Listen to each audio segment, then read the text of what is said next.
because there is commonalities between the dart spools of this type, between the layer 42 and the layer of the 17, we are able to facilitate this connection for research purposes.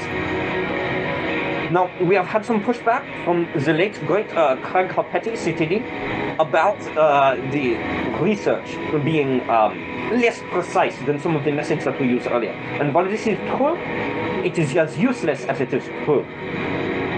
Because we are looking to the future and to these relationships that we build over time with our temporal models, we are able to see that even though we are imprecise now, the functionality of these models extended over time only makes them more precise as we look to the future of the collapse of layer 17. I do apologize. I will take one more slide and then, yes, I may need a brief recess, so to speak. Unfortunately, our initial research models, which were based on the early work of the Craig Harpetti, were not as accurate as initially proposed. In, again, the short term, we are able to determine with great surety that the SAM-PNG layer, which is indeed collapsing, is stable for the moment. For this very precise moment, we are able to make a good connection. Safe is a relative term. We are able to make contact in this moment. We are able to make sure that he is still in existence at this moment. We are not able to make any sure predictions. And it is important to note that in these experiments, using the DART S69BW, that exact model of spool are in fact my creation, or not creation so to speak, but they are mine in this layer, which I have used certain techniques, which I will not be explaining and they will not be covered in this lecture. But I have used these techniques to essentially send some of these dart spools into the other layers from their initial existence. So they have always been in each of those layers, but they are still nonetheless mine. As has been stated before, unfortunately, the Craig Harpetti has passed away, but his family trust has been working with us to make sure that his possessions of the certain devices and schematics, which are essential to the early research, are able to be continued, which is, of course, as he would have wanted. Now, the layer 17 does need to disassociate, or the SAM-PNG will be trapped in that layer before such a thing can occur. This is essential, and we have been trying to communicate with SAM-PNG.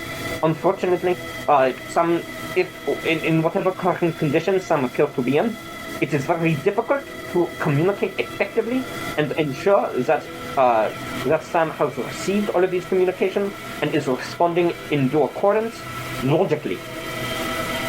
I direct you to the general's problem. And additionally, excuse me, do we have questions from the crowd? So that's sort of raised hands, no?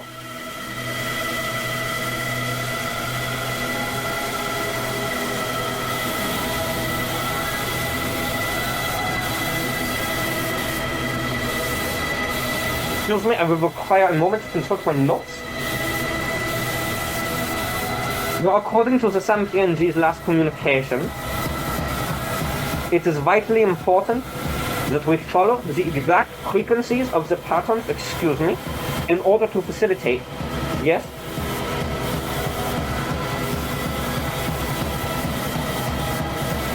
Was there the second layer? On which occasion? I've been to Brazil of the second layer many times. If you are interested in researching this more, I encourage you to reach out and join some of the research that I'm interested in. I will permit. I am internal, I like to be very open about the science, but there are certain elements which must be protected. We can specifically examine, yes, some of the research in Brazil of this particular layer, located adjacent to what is known as the Rio de Janeiro. Now, just to add a little bit of a color to this, yes. I am Dr. Goldstein, again, C.T.D. I have a young daughter who is able to do some of the gliding of this sort throughout multiple layers. I have only taken her to the most of the protected layers, of course, but the important takeaways about the substantive layer transformation is the use of the generative adversarial networks, and as well, the substantive layer ornamentation must be researched more in order to prevent the collapse of the layer 17. It is crucial, it is imminent, and I am accepting applications at the moment for the further research positions to explore these phenomena. Travel to the layer 12 Rio de Janeiro is included as part of the compensation. Thank you very much.